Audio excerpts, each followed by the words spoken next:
വേളാങ്കണ്ണിയിലെത്തി. 3:30 പോലെ എത്തിയ 3:30 ആയിപ്പോഴാണ് ഞങ്ങൾ വേളാങ്കണ്ണിയിലെത്തിയത്.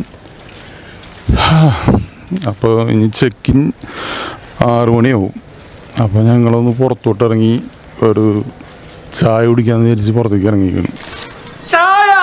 മോനായി പോയി, ഭർത്താവായിരുന്നു ഞാൻ വല്ല വിഷമം കൊടുത്തു വന്നേനെ. അപ്പോൾ ഇനി ചായക്കട അന്വേഷിച്ചുള്ള നടപ്പണം. അന്വേഷിക്കൊന്നും വേണ്ട, ചേച്ചി ഞങ്ങളുടെ ഗൈഡായിട്ടുണ്ട്. എത്ര പ്രാവശ്യം വന്നിട്ടുണ്ട് ഇവിടെ വേളാങ്കണ്ണിയിൽ? 15ാമത്തെ തവണ വന്നേക്കണ ആളാണ് വേളാങ്കണ്ണിയിൽ. വീണ്ടും നിങ്ങളോ? അപ്പോൾ നമുക്ക് ഒന്നുകൊണ്ട് പേടിക്കാനില്ല. വേളാങ്കണ്ണിയുടെ മുക്കും മൂലയൊക്കെ അറിയാവുന്ന ആളാണ്. ഞാൻ പറഞ്ഞത് സത്യമല്ലെങ്കിൽ എന്നെ കെട്ടിയിട്ടുള്ള ഈ തെങ്ങുമേലുള്ള തേങ്ങ മുഴുവനും എന്റെ തലയിൽ വീണ് ഞാൻ ചത്തുപൊക്കോട്ടെ. ഹലോ ഗൈസ്, നമ്മുടെ വേളാങ്കണ്ണി യാത്രയുടെ പാർട്ട് 2 വീഡിയോയിലേക്ക് ഏവർക്കും സ്വാഗതം. പിന്നെ എൻ്റർടൈൻ പർപ്പസിനായി കുറച്ച് ട്രോൾ കൂടി വെച്ചിട്ടുണ്ട്. സുഭദ്രേ, ഇന്ന് ഞാനൊരു സത്യം മനസ്സിലാക്കി. എന്ത്? ജീവിതത്തിൽ ഒരിക്കലും മടുക്കാത്തൊരു പരിപാടി ഉണ്ട്. എന്ത് പരിപാടി? ഈ പരിപാടി ഊണൊഴിക്കല്. ഇപ്പൊ ഞാൻ എത്ര പേർത്തില്ലേ, എനിക്കൊരു ബോറടിയില്ല.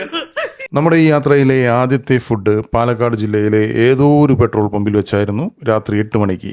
നല്ല അടിപൊളി ഫുഡായിരുന്നു. ചപ്പാത്തിയും ചിക്കൻ കറിയും. ഫുഡൊക്കെ കഴിച്ച് വീണ്ടും വണ്ടിയിൽ കയറി യാത്ര തുടർന്നു.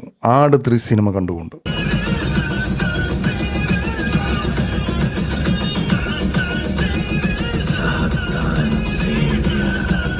ഷാജിപ്പാപ്പനും ക്ലീറ്റസും മറക്കിലബവും ഡൂഡുമെല്ലാം തകർത്തുകൊണ്ടിരിക്കുമ്പോൾ ഞാൻ ചുമ്മാ പുറത്തെ കാഴ്ചകൾ കണ്ടുകൊണ്ടിരുന്നു.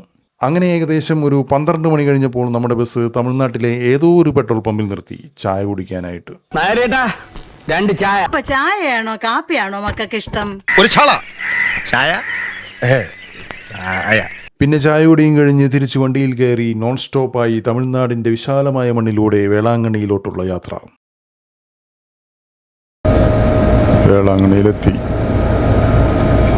സമയം 3:30 ആയിപ്പോഴാണ് വേളാങ്കണ്ണിയിലെത്തിയത്. എപ്പോഴും ഇങ്ങനെ പറയണമെന്നില്ല. അപ്പോൾ റൂം ചെക്ക് ഇൻ ചെയ്യണമെങ്കിൽ 6 മണിയാവും. അപ്പോൾ ചായ കുടിക്കാൻ വേണ്ടി വന്നത്. നിന്നോട് ഞാൻ ചായ ചോദിച്ചോടാ കുഞ്ഞിരാമ.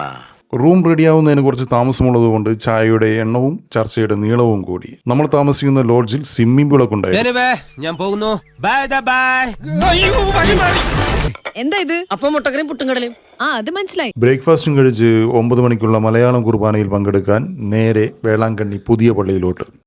വേളാങ്കണ്ണിയിലെ കൂടുതൽ വിശേഷങ്ങളുമായി അടുത്ത ഭാഗത്തിൽ വരാമെന്ന് പറഞ്ഞുകൊണ്ട് ബായ്. ഇതുവരെയുള്ള വേളാങ്കണ്ണി യാത്ര എങ്ങനെയുണ്ടായിരുന്നു?